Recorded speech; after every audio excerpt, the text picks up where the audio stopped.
To the channel Acharya Ji Online. Please subscribe the channel and press the bell icon.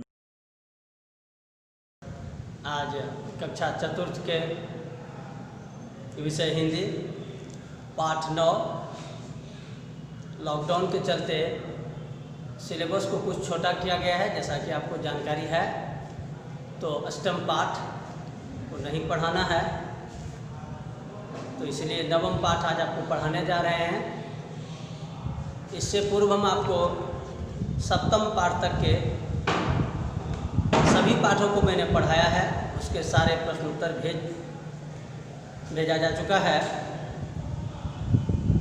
चतुर्थ पाठ सप्तम के चौथा प्रश्न जो है निम्नलिखित प्रश्नों के उत्तर दें, उसको हमने PDF बना के भेजा है, वो आपको प्राप्त हो गया होगा, मुझे विश्वास है। आप अक्षरशः उसका पालन करते होंगे। आपसे एक निवेदन है कि आप इनको स्मरण भी करेंगे।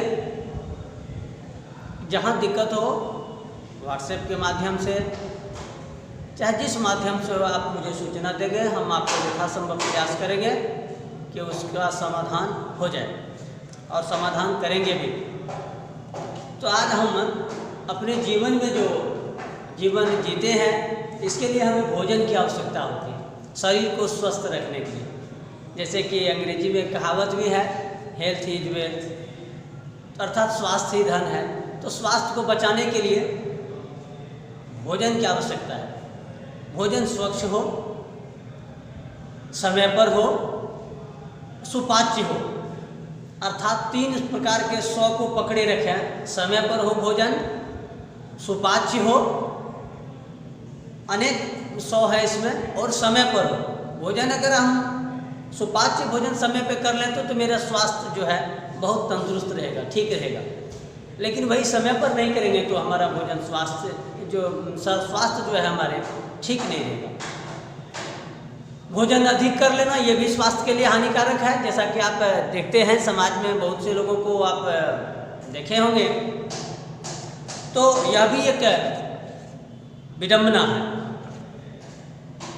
तो आज चलते हैं, आइए आप देखिए अपने इस पुस्तक में पाठ 9 में आप देख सकते हैं कि हमारा भोजन, एक पिंजरे में तोता बंधा हुआ, उनको भी भोजन चाहिए, कुत्ता को रोटी खिलाया जा रहा है, एक छात्र भोजन कर रहे हैं, उधर भी हम देख रहे हैं। तो ये हमारा भोजन हमारे स्वास्थ्य के लिए कितने लाभदायक है, इनको हम आज जानें। कहते हैं मनुष्य, पशु, पंछी और पौधे सबको भोजन चाहिए। घर के बाग में गेंदा के पौधे के लिए जल, धूप, हवा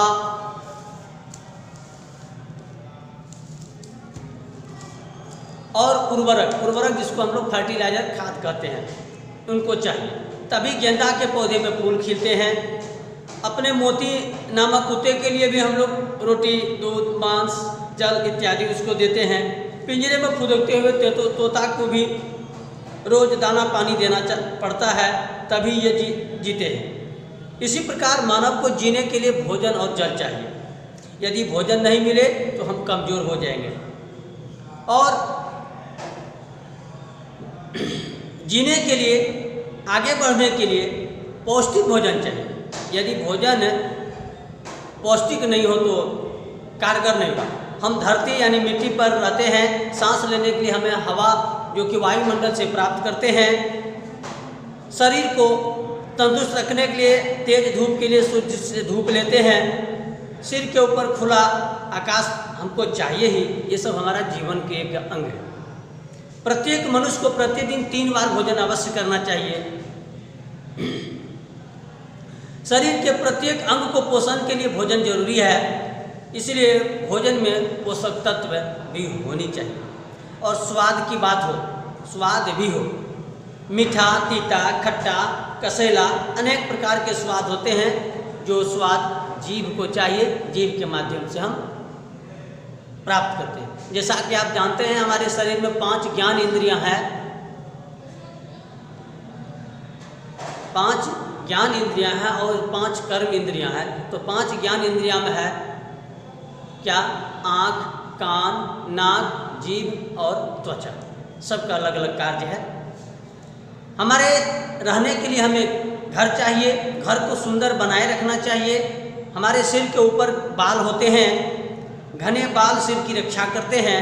हम इन बालों को संवारते भी हैं और बालों को संवारने सजाने से हम सुंदर दिखते हैं।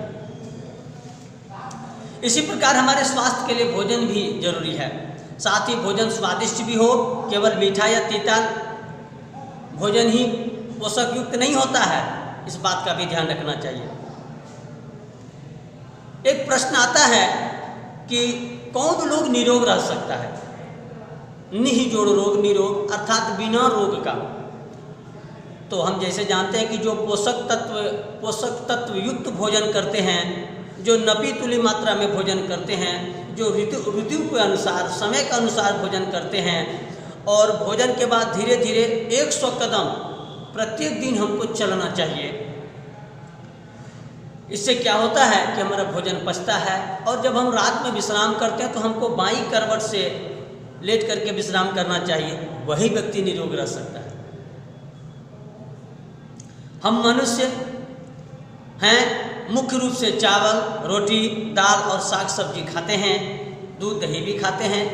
मांसाहारी लोग मांस मछली भी खाते हैं, स्वाद के लिए मिठाइयाँ भी खाते हैं, कभी कभी फल भी खाते हैं। हम पानी तो पीते ही हैं, वायु के समान पानी की भी आवश्यकता है। प्रकृति के अनुसार जीने वाले कहते हैं कि प्रकृति जो भी दे उसे खाना चाहिए। दूध, फल, मोटा अनाज, साग सब्जी ही मानव को प्राकृतिक भोजन प्राप्त होता है। प्राकृतिक भोजन नेचुरल फूड। रोगी होने पर मिट्टी, जल, धूप, हवा और फल, साग से ही इलाज उचित है। हम ऐसा नहीं करते, पर यथासंभव कर सकते हैं। आज लोग बीमार पड़ते हैं, पेट दर्द होता है तो डॉक्टर के पास जाता है, जल्दी किसी दवाई दुकान के पास जाता है, सर हमको पेट में लगता है कि अपच हो गया है, कुछ दवाई दे। दवाई खा लेते हैं, इसको हम अंग्रेजी दवाई कहते हैं। लेकिन आज से सैकड़ों हजारों वर्ष पहले ऐसे इलाज नहीं होते थे। यही साग सब्जी, मिट्टी, जल से प्राप्त औषधियाँ, जिसको आज हम लोग आयुर्वेदिक के नाम से जानते हैं, इनसे होता था। हमारा स्वास्थ्य तब ठीक रहेगा जब हम प्रातःकाल स्नान व्यायाम के साथ अल्पाहार करेंगे। अल्पाहार में दूध, केला, आम, छेना, मधु जिसको हम लोग शहद बोलते हैं, दही, चूड़ा और कुराया हुआ चना, गुड़, ये सब अगर लेते हैं तो ये हमारे स्वास्थ्य के लिए उचित आहार कहलाता है। दोपहर के भोजन में चावल, दाल, हरी सब्जी, कच्ची मूली, प्याज, खीरा, टमाटर का सलाद और मट्ठा ये अवश्य होना चाहिए, ताकि हमारे स्वास्थ्य को समुचित पोषक तत्व प्राप्त हो सके। शाम के अल्पाहार में मौसम के अनुसार ताज़ा फल अवश्य होना चाहिए। रात के भोजन में चोकरदार रोटी और हरी सब्जियां निश्चित तौर से हो, और विश्राम करने के समय अगर उपलब्ध हो तो रात में कम से कम 100 ml, 200 ml, 200 मिलीलीटर दूध अवश्य पिया करें।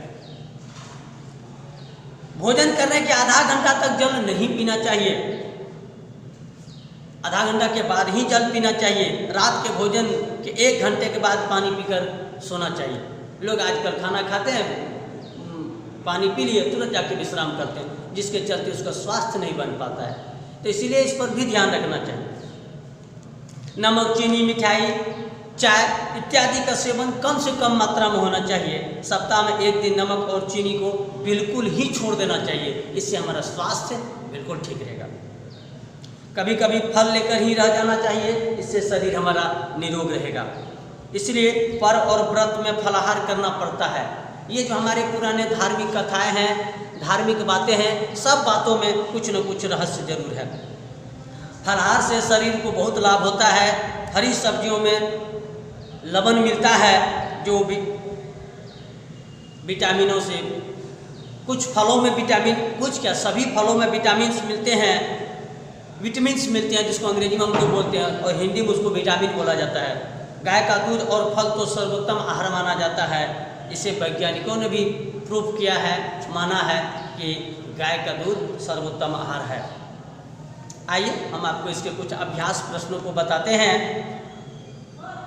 अभ्यास में पहला प्रश्न है पढ़ें और समझें।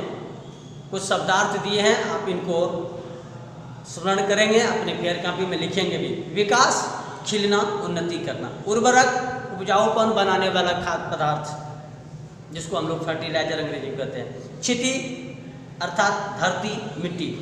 पावक, आग। गगन, आकाश। समीर, हवा। प्रतिपल, हर क्षण, प्रत्येक क्षण। लवण, नमक। पोषक, पोषने वाला। निरोग, रोग रहित। विश्राम, आराम। साग, साग, यथासंभव, जो हो सके। अल्पाहार, थोड़ा भोजन। फलाहार, फल का भोजन। भैया बहन, आप इस नवम पाठ के को अध्ययन करेंगे और प्रश्न संख्या 1 अपनी फेयर कॉपी में बनाएंगे। इनका प्रश्न संख्या 2 और 3 मैं आपको PDF पे बना करके भेजूंगा। तब तक मैं आपको गृह कार्य दे रहा हूँ। जैसा कि आपके बोर्ड पर मैंने गृह कार्य लिख दिया है, पाठ 9 पढ़ें एवं प्रश्न संख्या 1 शब्दार्थों को लिखें एवं स्मरण करें। भैया बहन, आप इनको करेंगे। तब तक के लिए धन्यवाद।